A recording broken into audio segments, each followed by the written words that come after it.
Bonjour tout le monde et bienvenue à ce cours de biologie cellulaire. Aujourd'hui, on va aborder ensemble les rôles de la membrane plasmique, donnant un appui sur les différents types de transport assurés par cette dernière. Alors, c'est quoi la membrane plasmique? La membrane plasmique, également appelée la membrane cytoplasmique, est la structure qui entoure toute la cellule.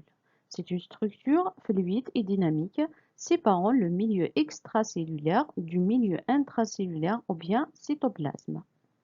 Elle est composée d'une double couche de phospholipides et sa composition chimique est hétérogène qui varie d'un type cellulaire à l'autre ou bien entre deux régions au sein de la même cellule. Donc sa structure est composée de lipides, de protéines et de glucides. Donc, globalement, la membrane plasmique joue un rôle de barrière en empêchant la fuite des composés intracytoplasmiques et l'entrée anarchique de composés extracellulaires. Elle assure également les échanges en absorbant les éléments utiles au métabolisme, sécrétant d'autres molécules et en éliminant les déchets. Pour survivre et assurer sa fonction biologique, la membrane plasmique réalise des échanges avec son environnement. On distingue différents types de transport, à savoir le transport membranaire, qui est le passage d'une molécule ou d'un ion à travers la membrane plasmique, qui regroupe le transport passif et le transport actif. Puis le transport vésiculaire, qui regroupe les phénomènes d'endocytose et d'exocytose qui impliquent des mouvements de la membrane. Dans le transport passif, des particules, par exemple des ions ou des molécules, sont transportées le long du gradient de concentration. Cela signifie que les particules se déplacent des zones de plus forte concentration vers des zones de faible concentration. En raison du mouvement passif des particules, aucune énergie chimique n'est dépensée lorsqu'il se produit. Donc, ce transport passif comporte plusieurs modalités. Donc, on a le transport de l'eau, bien communément appelé l'osmose, et on a le transport des substances qui comporte la diffusion simple et la diffusion facilitée. Commençons par le phénomène d'osmose qui est le transport de l'eau, qu'on peut définir simplement comme le transfert de l'eau du milieu le moins concentré en soluté vers le milieu le plus concentré en soluté, ou bien de la solution diluée vers la solution concentrée jusqu'à l'obtention d'un équilibre. Cela se fait à travers une membrane semi-perméable, ça veut dire perméable à l'eau mais pas aux grosses molécules en solution. Donc, la direction de l'osmose dépend uniquement de la différence de concentration totale en soluté de part et d'autre de la membrane plasmique. Ça veut dire, si le milieu extracellulaire est trop concentré, on parle de milieu hypertonique, il y a appel d'eau et la cellule se vide de son eau, donc la cellule elle est en plasmolyse. Si au contraire le milieu extracellulaire est moins concentré, ça veut dire milieu hypotonique, il y a entrée d'eau dans la cellule, donc la cellule elle est en turgescence. Et finalement, si les deux milieux sont à concentration égale, on parle d'un milieu isotonique et là la solution elle est en équilibre. La diffusion simple, également appelée directe ou libre, est un type de transport passif qui se fait dans le sens des concentrations fortes vers des concentrations faibles jusqu'à équilibre des concentrations, ce qui signifie que la quantité des particules ou de soluté dans une zone est similaire à celle de l'autre zone. Les caractéristiques de la diffusion simple sont absence de saturation, absence de spécificité de régulation et enfin une certaine lenteur car les molécules doivent se dissoudre dans la double couche de phospholipides avant de passer à l'autre côté.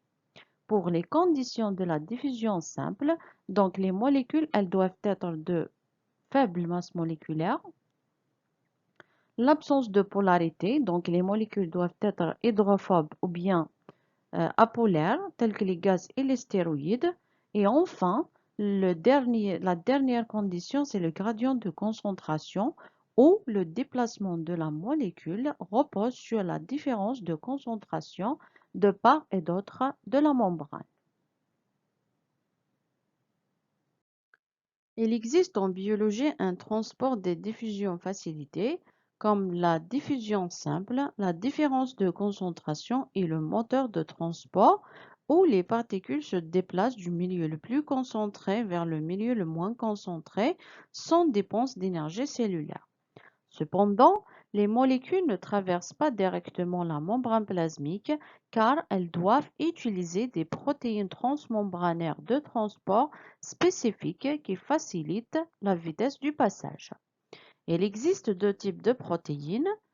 Donc, on a les protéines de type canoprotéique ou bien des canoïoniques ou bien les protéines tunnels. Donc, ce sont des pores qui s'ouvrent, laissant passer les molécules d'un milieu à un autre. De ce fait, elles ne nécessitent pas un changement de forme ou bien de conformation. C'est un transport très spécifique et extrêmement rapide. Le deuxième type de protéines sont les protéines porteuses ou les perméases. Donc là, les protéines, elles doivent changer de forme ou bien de conformation pour déplacer les cellules d'un milieu à un autre. Donc, elles nécessitent un changement de forme. C'est un transport qui est lent et en transport actif, les particules sont transportées dans un mouvement ascendant. Cela signifie qu'ils se déplacent contre leur gradient de concentration, c'est-à-dire d'une zone de concentration plus faible à une zone de concentration plus élevée. Parce que le mouvement est en montée, ce processus nécessite l'énergie chimique sous forme d'ATP. Il existe diverses modalités du transport actif selon qu'il soit simple ou couplé.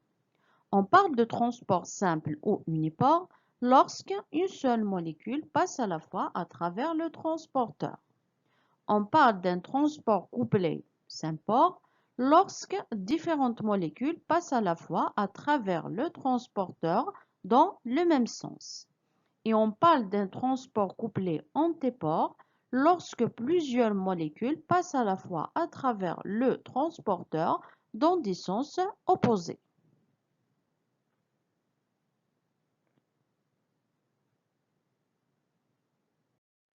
Passons au transport vésiculaire. Ce type de transport s'effectue dans le cas des particules trop grosses. Ce transport nécessite le mouvement de la membrane plasmique. On distingue deux types, on a l'endocytose et on a l'exocytose. Commençons par le phénomène d'endocytose. Donc l'endocytose, c'est le transport de grosses molécules vers l'intérieur de la cellule. Les particules s'attachent au revêtement fibreux de la membrane plasmique, puis il va y avoir invagination de la membrane plasmique et formation des vésicules englobant les particules. Il existe deux types d'endocytose. On a la phagocytose et la pinocytose. Passons au deuxième type de transport vésiculaire qui est l'exocytose. Alors, c'est quoi l'exocytose? Donc, l'exocytose, c'est l'élimination des particules vers l'extérieur de la cellule. Les substances sont enfermées dans des vésicules, puis ces vésicules fusionnent avec la membrane et ils vont déverser leur contenu dans le milieu extracellulaire.